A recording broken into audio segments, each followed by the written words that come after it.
Welcome back for another special yummy update, friends. So what has been running around all of crypto? It has been the PumpFun token launch, which is going to be on Bybit. I think the sale is on July 12th. Personally, I'm not participating. If you are, good luck. I just want to warn you of a few things. So PumpFun's revenue is already down 90%. Number one. Number two, they've already lost a lot of dominance to another casino, which is the BonkFun, which is another dog coin stuff out here. Why? Because all the 150,000 daily active users of PumpFun circling the drain, they've lost a lot of their money, right?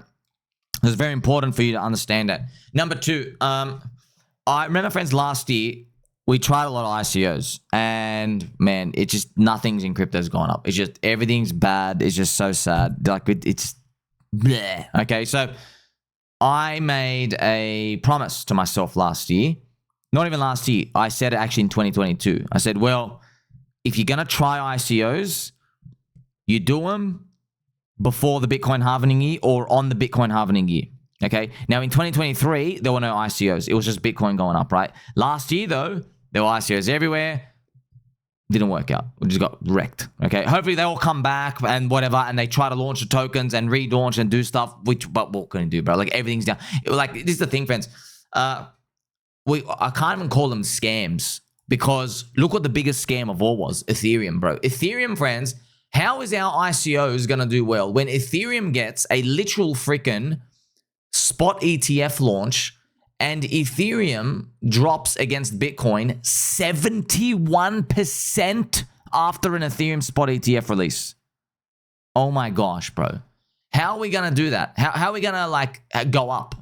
That marks Ethereum being down after 8 years. It went down 88%. It's still down around there anyway. You see what I mean? So I'm not saying like, oh, it's okay and let's just have fun or anything. No, I know it sucks, but like, it's ultra difficult mode. That's it. It is what it is. You know what I mean? We tried, and I guess we'll just see how it all plays out. But that was last year. So now we're in 2025. Personally, I just don't want to. I just don't want to put into ICOs or anything in this year. That's it. I don't care what they do. Yeah, a few of them are gonna work. A few, I don't know which ones. You let me know. There's like freaking too many. It just hurts too much. What I'm gonna do is I'm gonna play some angel music to reflect the hurting I feel in my soul for you. I'm just here to tell you. So PumpFun, it truly is exit liquidity when it comes to these. But hey, it's 4 billion market cap. Hey, I hope it runs to 100 for you. I'm just telling you, just be careful, because you don't know about the token generation when you're going to get it. You'll be putting money for the insiders to dump. So what happens is you put money, they use that to provide the liquidity on the bids, and then they unlock their tokens, and then they dump. So then they get their tokens, they dump, they take the money from the bid, they take it for themselves, they give you the token a year later, whatever. Maybe the bull market's like way done by then, or maybe we're not even on Solana, by the time you get your tokens out. Maybe, other chains have done that, and that's PumpFun as well. They'll probably move to other chains and everything out here, right? So I just wanted to let you know that's what's been going on. I mean, we've got even comments here, but I'm not here to FUD anything, all right? I'm not here to FUD, just warning you, that's all. PumpFun value extraction, right? So this is Crypto BitLord. PumpFun's revenue is down 99%, so they're doing an ICO. Do you understand what this means? It means they can't make money anymore and will use the ICO to rinse you dry. Mr. Shul Gates, PumpFun max value extraction engage. Mr. M, hopefully this crushes that abomination of a chain that absorbs so much attention and money. He's talking about Solana. I appreciate everyone out here. Mr. Heisenberg, Mr. Electronics, and Mr. Brian. Solana chain will be better off without PumpFun. It's true. Send bonk ego to Mars. That's Mr. Brandon out here. Yes, he's talking about the other competitor out here. So you've got to remember as well, friends, I know PumpFun, it did attract a lot of filth, but like these people were going to go somewhere anyway. And PumpFun, because look, I've told you from the start, like it's a response to what happened in the marketplace. Okay, so it's a response. It's kind of like, I'm not saying it's right. I'm just saying this naturally happened because all the token ICOs, Ethereum, VCs, all these other rubbish, layer 2s, they were down only dump fests. No one could make money at all. So people had enough of that. And they go, you know what? Let's just go make our own tokens. And they started making a lot of tokens. And then PumpFun, the guys behind it, they noticed, how about we make it easier for people to launch tokens where there's a bonding curve where you don't actually get, they don't have to worry about launching and all the mechanics and code. Everybody gets a bonding curve. Everyone's got a percentage of the supply, and then it goes from there. And then, it's just interesting. They tried a lot of tokenomics, friends. None of them work. You can't incentivize people. Like, I'll be honest, friends, it's literally, you ever see like Harom? There's some homeless people, they got mental problems, but there are also some homeless people where no matter what you do, you increase their social security benefits. You give them a house. You give them clothes. You find them a job, they'll be homeless in a week. You know that's the same thing when it comes to these situations like this. When it comes to like even in PumpFun things. So it comes the same thing when it comes to incentives. Like people who are out to extract from innocent humans, they are scum. They are satanic, devil worshippers. They are probably interdimensionally cursed of some sorts. They're bottom of the barrel shoe scum. They're cockroach gut scum. Okay. It's not like we tried HODL Fun straight away. HODL Fun didn't work. Failed. What's HODL Fun? They tried pretty much when you graduate, everyone has to hold the tokens for like a month or whatever, or a few weeks. And the theory was everybody would shill and promote, and then you can't sell, and only new people can come in. Didn't work. Okay. People just read off the money and go trade something else. And then when the unlock came, they dumped and just walked away. Okay. So what you and I are doing is truly special in terms of commitment, passion, energy, long-term vision, believing in something. All right. Doesn't matter how hard it gets. We still got our lollipops. Okay. You see what I mean? This is truly what makes the world actually spin. And you're not surprised, right? Look there's like thousands of companies that fail, but look at the S&P 500. You get a Tesla in there, you get an Amazon, you get a Netflix, you got a Google McDougal. You know what I mean? So you get a Tim Crapple. So these are truly, truly special. They're true unicorns out here. But you know this when it comes to everything out there in the world. How much longer until we actually pump? Most coins haven't even recovered 50% from their highs 4.5 years ago. This is so cute.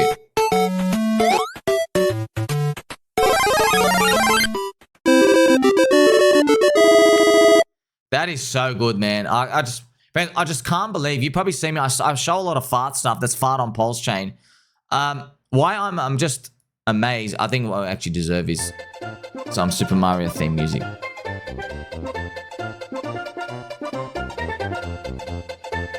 Now, for all the baby dolls out there, you gotta understand how funny this is. Like on a deep comedian level, right? They could use their art, AI, their visual talents on literally anything in this world. They're in crypto and they're doing it for fart coin on PulseChain. Like they're doing it for an obscure trumpet coming out of your ass joke on a deep value contrarian chain where there's only 8,000 daily active users. Like PumpFun's got 150,000 by itself. Do you understand how funny that is? Like this is the highest quality level art. And by the way, apparently Andre is doing this. He's doing this off his phone. God knows how you do that, Andre. You're doing it all out of your phone. Oh man, it's making me more bullish on the chain, friends. I know like every day we're seeing this stuff. It's making me more bullish. Speaking of that, let's go look at the price chart. PulseChain still wrecked. Nothing really to talk about here. I mean, this is a monthly chart, still in the channel.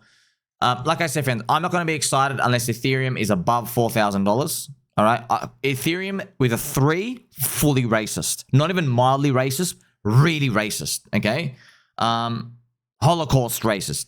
So I want to see PulseChain. I'm not even going to say 1x sack price. I'll get excited at 2x sack price. Right. So then, oh yeah, you doubled your money after 4 years. You know what I mean? That's when we start to feel excited. But everyone's going to get more excited beforehand. But yeah, that's pretty much it. Inc, Pulse, PulseX, everything else out here. We still have, even look at Pico on PulseChain as well. All the other coins, friends, they're all still the same. It's just you need, so you look at the pulse ratio now, you need pulse the speed to go up. Okay, and this thing is rounding off. I mean, it's still down heaps from the high, 85%. Yeah, man, so everything's there. No one's left, friends.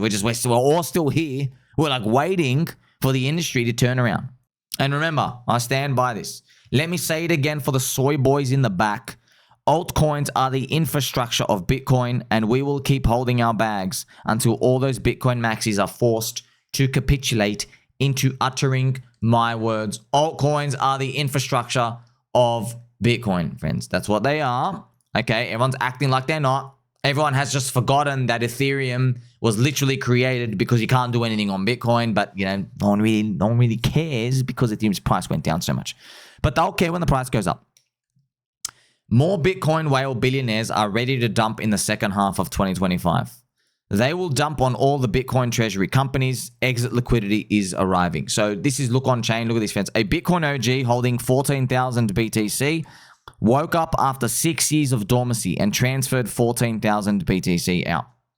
They received this wallet from Xapo Bank on July 2019. All right, so the price was 9,900. All right, let's check out. Finally, makes sense to sell crypto for a decentralized PI stablecoin.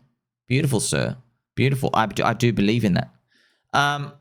Look at this. The thing is, when it comes to these, that's what happens, friends. During the end final parabola of the bull market, which is, it's like, I know we're saying we're just getting started, but like just getting started could mean, you know, 1.5 years for the stock market to peak, and then we're done in 6 months. You know, but it just doesn't feel like 6 months. It feels like 6 years because you're like, oh, we're up so high, right? But all the big long-term holders, they come out during this period of time. All right, and that's when they come out to dump. So I'll just show you the BTC chart. So if you check out the long-term holder supply, you know, in 2017, friends, you know, they started dumping, I believe, in June.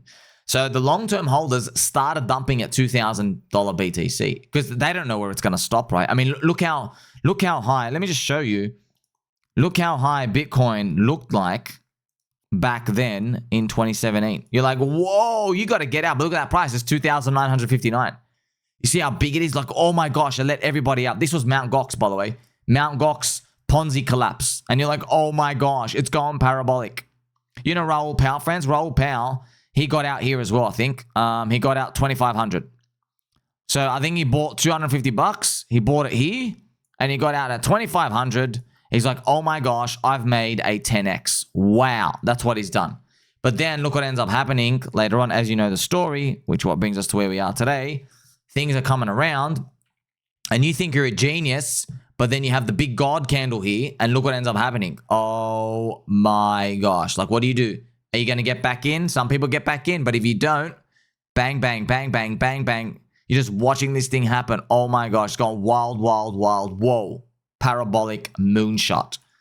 Do you know what I mean? So that's during that time period of fate. That's when they start, the big time, long-term whales. That's what they've started to do now. You know, they've started to get out, but we don't know how long it's got. Depends on the parabola and everything out here. So that brings us to where we are today. Everything seems to be looking good. The S&P 500 is still through the all-time high, and the global liquidity is still cranking. This is that chart I've shown you before. So global liquidity, friends, right here. They have the Cantillon effect. We've got the 12-week lag, whatever it is. So hopefully it's to start to crank up. Yeah, man. It's been a long time coming. So we'll see. Like, subscribe. Catch you soon.